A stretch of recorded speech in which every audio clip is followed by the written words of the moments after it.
Pessoal, todo mundo, por favor, na página 53, enquanto você localiza aí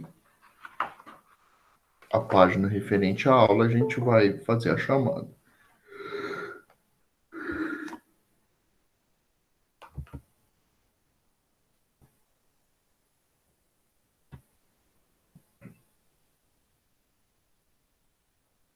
Bernardo, cadê o Bernardo? Eu vi ele por aí. Não?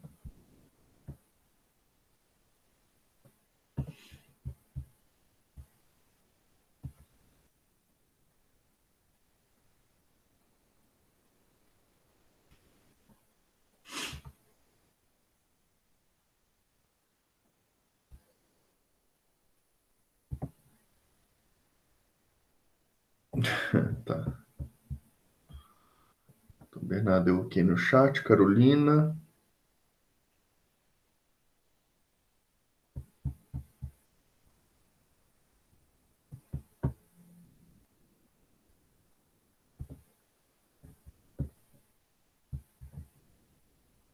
Christian,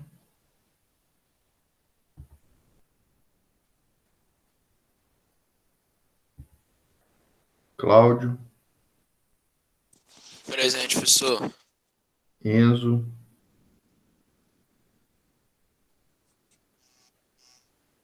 Esther, Presente.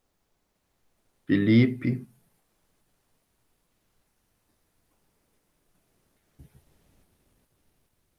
Gustavo,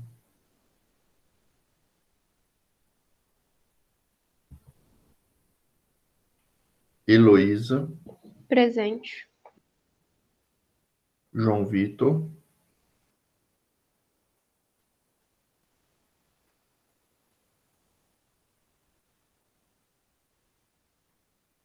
o Felipe, eu Professor, vi que o Felipe entrou aí, né? é que o meu negócio tinha fechado ali. Beleza. Deixa eu ajustar aqui a tela.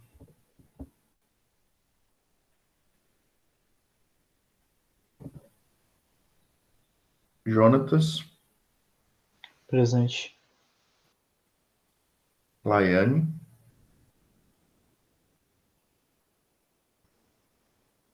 Lucas Fernandes,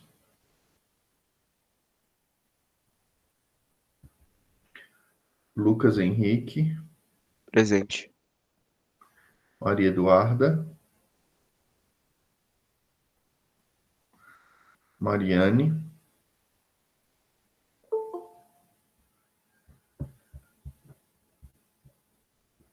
também presente.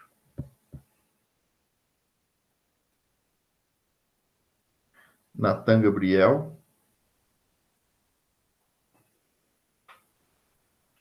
Natan Garibaldi. Presente. Beleza, Natan. Nicolas. Galera, hoje resolveu faltar em peso, hein? Pedro Eduardo,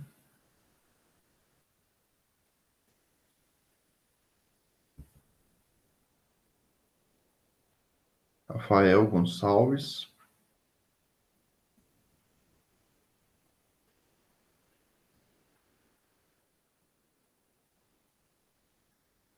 e Sara. Ok. Vou falar o nome de quem eu coloquei a falta. Se por acaso tiver alguém aí que comeu mosca, é a sua chance de se manifestar, tá bom? Então, os faltantes hoje. Carolina, Christian, Enzo, Gustavo, João Vitor, Laiane, Lucas Fernandes, Natan Gabriel, Nicolas, Pedro,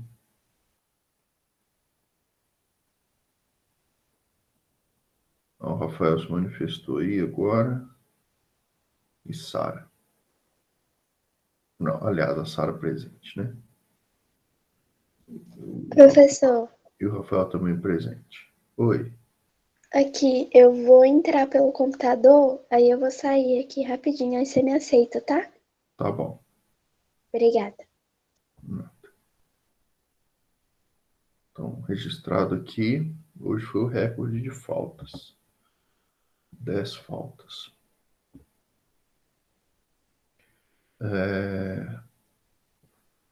Pessoal, então, nós estamos... Deixa eu voltar aqui, centralizar um pouquinho melhor. Tela. Nós estamos tratando, então, da filosofia do Aristóteles, um dos filósofos mais ricos, assim, mais complexos, que tratou de assuntos mais diversos, né, de toda a história da filosofia. Isso faz dele também se tornar um dos filósofos mais famosos da história. Ele foi um, um homem de interesses muito diversos, um homem que pensou a respeito de muitas coisas. E por isso ele trouxe contribuições para o pensamento não só da filosofia enquanto disciplina específica, né, mais definida, mais bem delineada, como se deu especialmente no período iluminista, em que você tem as divisões das matérias, os campos científicos se distinguindo, se formando, né? Mas ele, então, a partir deste olhar de divisão das disciplinas, ele tratou no seu pensamento de filosofia, biologia, né? E dentro da biologia botânica, classificação de animais segundo as suas características, ele falou de astronomia, um pensador que se preocupou sobre diversos aspectos, né? Então, é alguém muito interessante e alguém que eu recomendo bastante que você veja o vídeo presente no QR Code aí da página, deixa eu localizar, o QR Code do Aristóteles, deixa eu ver aqui.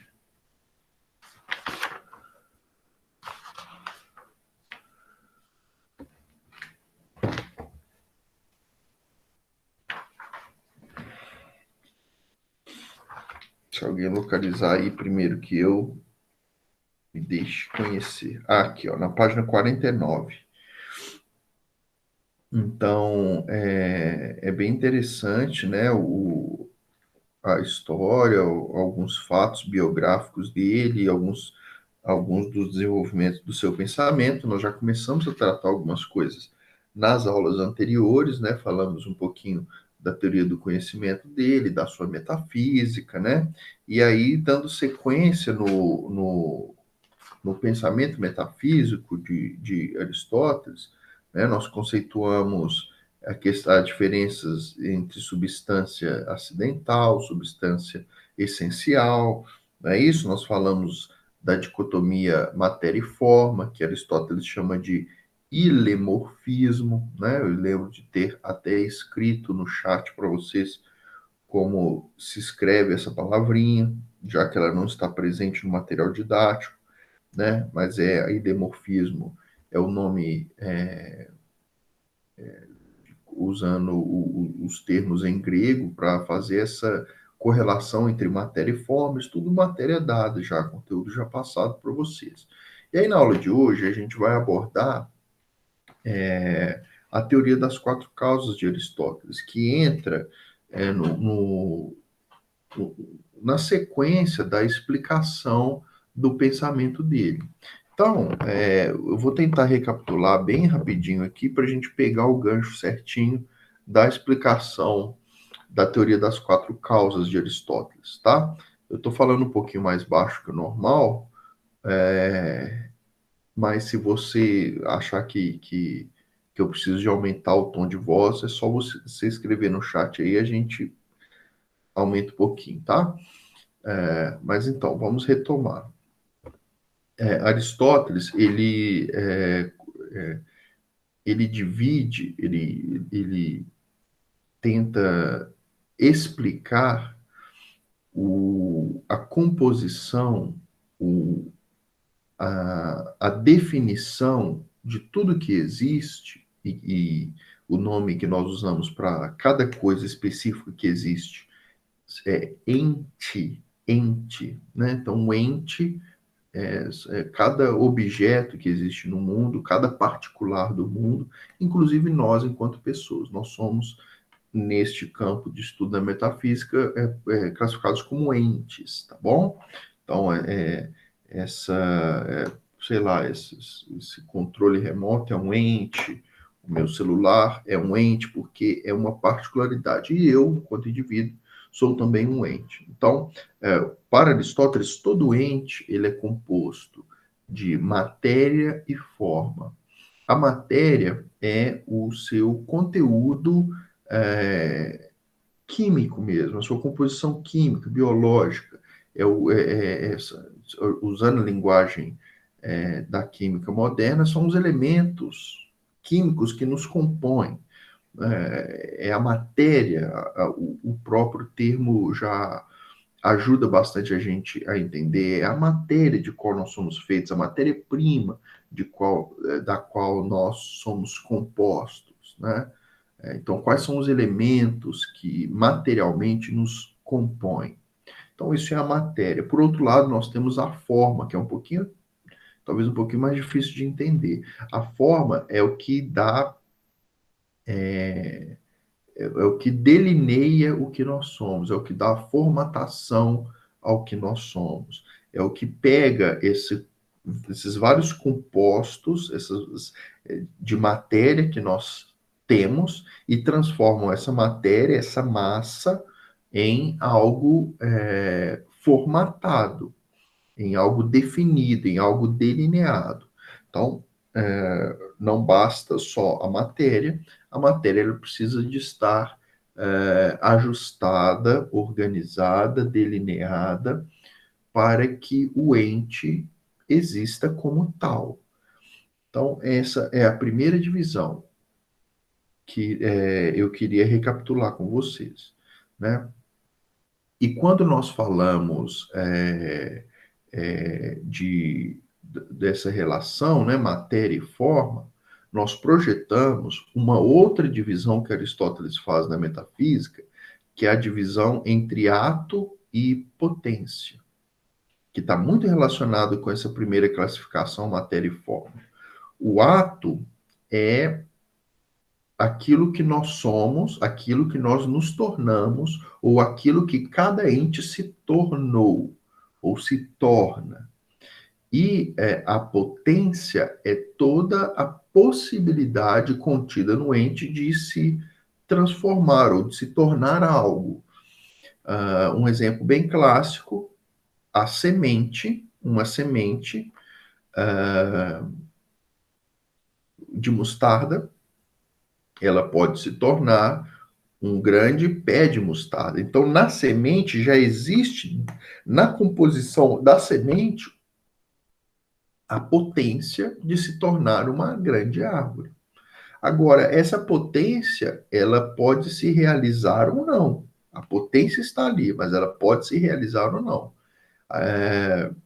E ela pode se realizar de várias formas, né? Essa semente, se ela for lançada num solo fértil, se ela for regada, cuidada com regularidade, é bastante provável que essa semente vá, de fato, se tornar uma árvore grande, frondosa e frutífera, né? Agora, se essa mesma semente for lançada num solo árido, não tiver sido regada adequadamente, a mesma semente que tinha o potencial de ser uma árvore frondosa pode se tornar uma árvore menor, ou mesmo nem vingar, nem se tornar árvore. Mas perceba que a mesma semente tem em si a potencialidade. A gente usa muito a linguagem da potência para falar de nós também, seres humanos, né? Então, por exemplo, quando surge um grande jogador de futebol, jovem, novo, e as pessoas falam, olha, este jogador tem um grande potencial.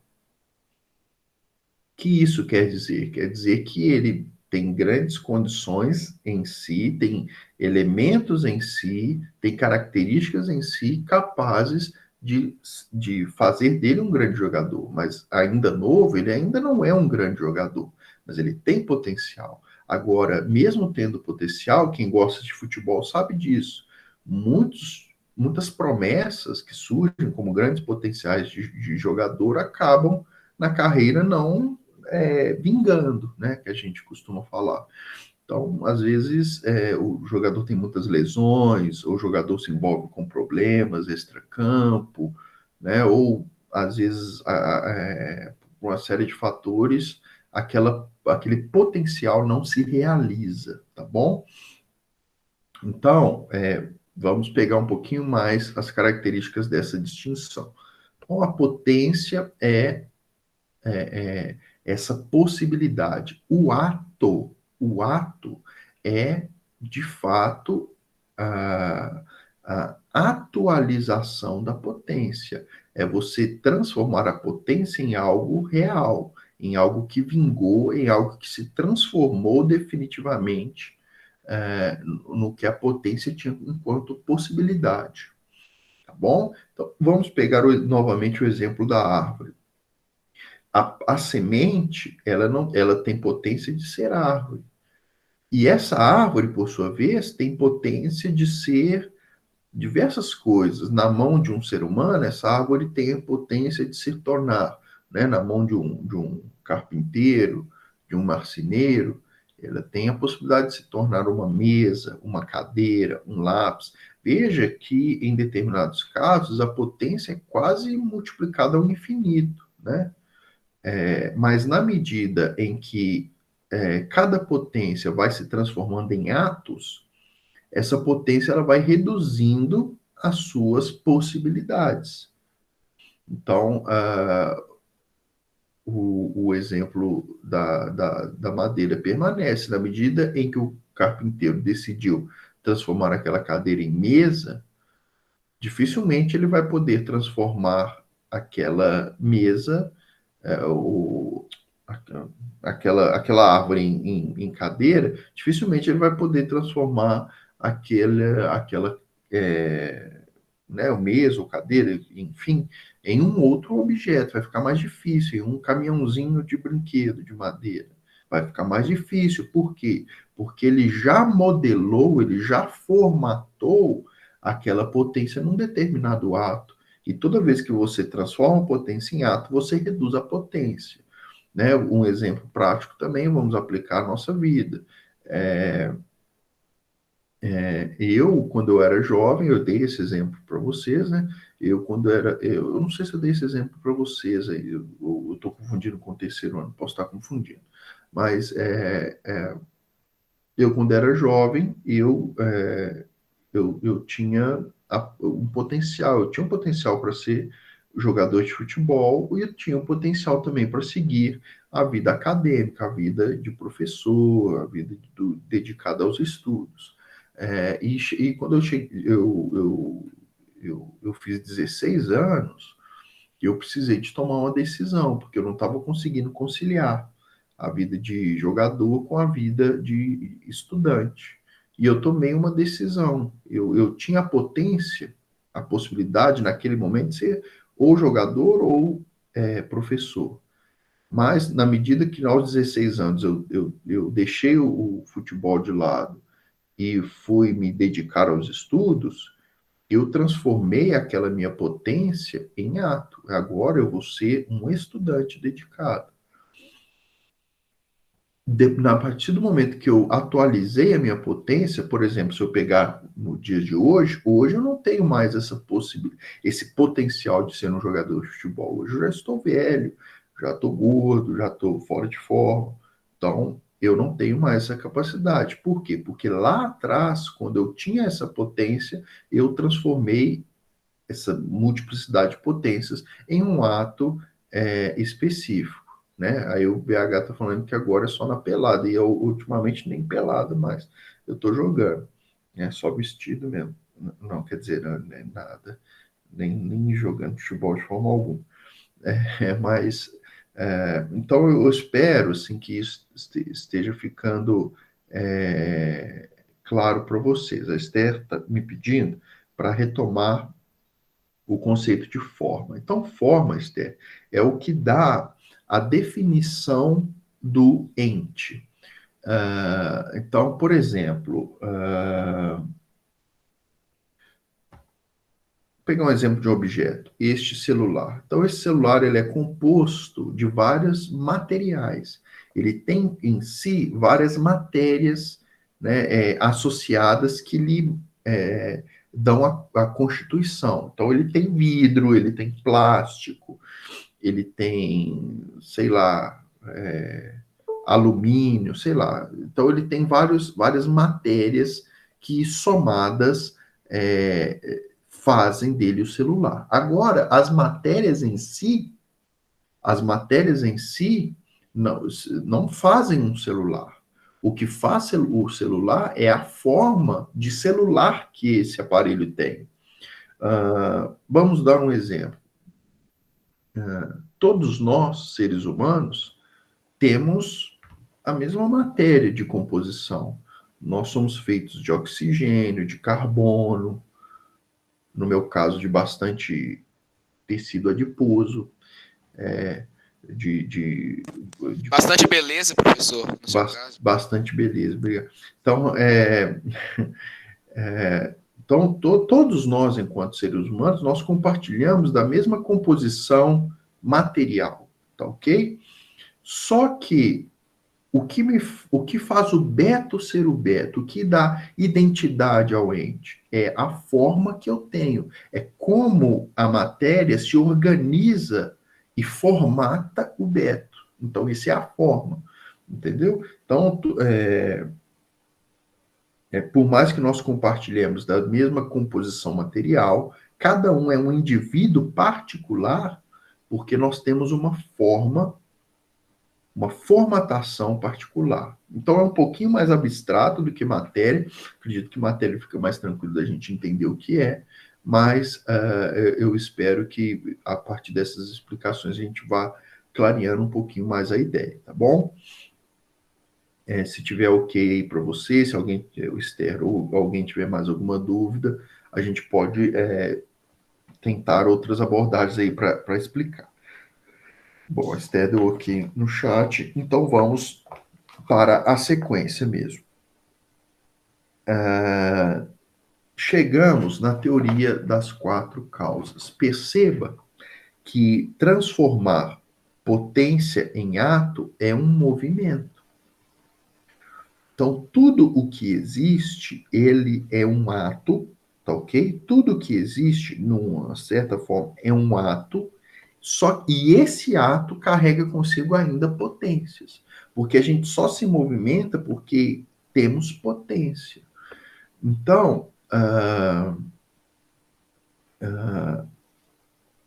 Aristóteles agora, na teoria das 4 causas, ele vai procurar estudar, classificar quais são as causas do movimento, quais são as causas que transformam potência em ato, tá bom? Quais são as causas disso? E aí ele vai dizer que são 4 causas possíveis. Isso está na segunda coluna da página 53, Teoria das 4 causas. É um tema bastante importante em Aristóteles, sem dúvida nenhuma, questão de prova, sem dúvida nenhuma, né? E a gente vai tentar explicar para vocês, é uma questão que, em termos de cobrança, concurso, Enem, qualquer coisa, é uma questão muito cobrada, porque acaba sendo uma classificação bem prática, assim, e bem importante da gente entender no pensamento de Aristóteles, e eu vou pedir a atenção de vocês para a gente poder explicar e dar exemplos em cima dessa teoria das quatro causas. Então, ó, a primeira causa, lembrando, causa é aquilo que faz com que uma potência se transforme em ato. Então, a primeira causa é a causa material. Veja que está tudo relacionado. Então, a causa material. A causa material é bem fácil de entender, é de qual matéria a coisa é feita. Nós já explicamos o que é matéria, então basta a gente aplicar este conceito à causa material. Eu vou usar um exemplo clássico aqui, que é o exemplo da estátua de mármore. Então, vamos pegar esse ente, esse objeto, que é uma estátua de mármore. Qual é a causa material da estátua de mármore? É a sua matéria. Então, a sua matéria é o mármore, propriamente dito. A causa material da estátua de mármore é o mármore. Primeiro, então, causa material. Bem simples. Segundo, causa formal. A causa formal é o que então, a gente pode, né? Estou tentando pensar que é uma forma de explicar, mas eu acho que a gente pode pegar a obviedade do termo. Então, a causa formal é o meio pelo qual aquele objeto ganha forma, um instrumento pelo qual aquele objeto ganha forma. No caso da estátua de mármore, a gente pode dizer que o instrumento bem físico mesmo, né, bem assim, de realização da forma, no caso da estátua de mármore, a gente pode dizer que é o martelo, a lixa, aquele prego, né, que é usado, que vai sendo martelado, que vai sendo esculpido, né, eu não sei o nome do objeto, né, mas vocês entendem que vocês percebem o que eu quero dizer. Aquele prego de lapidação, o martelo, tá vendo? São coisas que dão a forma para a estátua. Então, essa é a causa formal, tá bom? A terceira causa agora, a causa eficiente. A causa eficiente é o agente da transformação. Então, no caso da estátua de mármore, o agente da transformação é o escultor. Veja que o escultor pega a causa material, né, que é a matéria, este escultor utiliza-se da causa formal, que são os instrumentos que vão dar forma àquele objeto, e o próprio escultor é a causa eficiente. É o que faz, o motor que gera aquela transformação. Vamos tentar simplificar assim. Por último, é a causa final. A causa final é o propósito por meio do qual aquela potência se transforma em ato. Então, vamos voltando ao exemplo da estátua de mármore. A causa final pode ser o fato de que o escultor deseja vender essa escultura numa feira de artesanato para ganhar dinheiro e sustentar sua família. Então, veja que a causa final é o objetivo, é o propósito daquele movimento, tá bom? Vamos recapitular, bem simples, né? Eu acredito que vocês tenham conseguido pegar aí as ideias. Então, a causa material é a matéria que lhe dá, né, de que a coisa é feita. No caso da estátua de mármore, o próprio mármore. A causa formal é o princípio,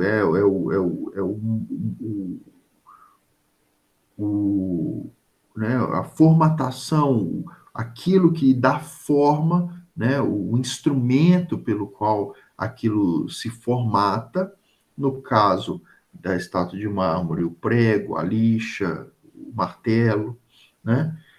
A causa eficiente é a gente pode dizer que é aquilo que realiza a transformação, né? O agente de transformação, no caso, nosso exemplo aqui, o carpinteiro, e por último, a causa final é o propósito pelo qual aquele movimento acontece. E no nosso exemplo, é o propósito de vender aquele objeto e ganhar dinheiro com isso. Né? Poderia ter outra causa final? Poderia. Às vezes, o carpinteiro, aliás, o escultor, ele fez a estátua de mármore porque ele queria decorar a sua própria casa. Veja que mudou, então, nesse sentido, a causa final, tá bom? Então, espero que a aula tenha sido o mais claro possível, né? Eu sei que não é fácil a gente conseguir concentrar e perceber tudo logo pela manhã, né? O cérebro da gente ainda está aquecendo, confesso que o meu também, nesse primeiro momento, ainda está aquecendo, e a gente, aos pouquinhos, vai durante o dia também, né? E no próprio decorrer da matéria a gente vai assimilando melhor as coisas, né? O cérebro da gente vai acordando, o café vai fazendo efeito, e aí a gente vai se despertando e assimilando melhor as coisas, tá? Estou sendo bem cuidadoso nessa aula, porque eu imagino que você tenha entendido que é uma aula muito importante, um conteúdo bastante relevante, é um conteúdo que vai ser bastante cobrado também, tá bom, pessoal? Então, eu queria perguntar se alguém tem alguma dúvida, alguma questão sobre o conteúdo, e se não tiver, né, escreva ok aí no chat, se tiver tudo bem, e aí nós já encerramos a aula, tá bom?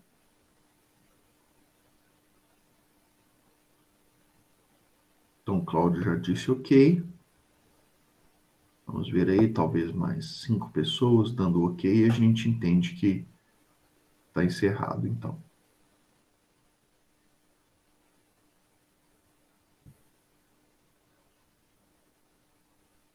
A Esther, ok. O Rafael, ok. O Lucas também.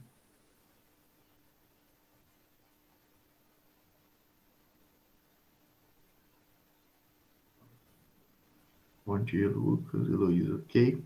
Então, tá ótimo, pessoal.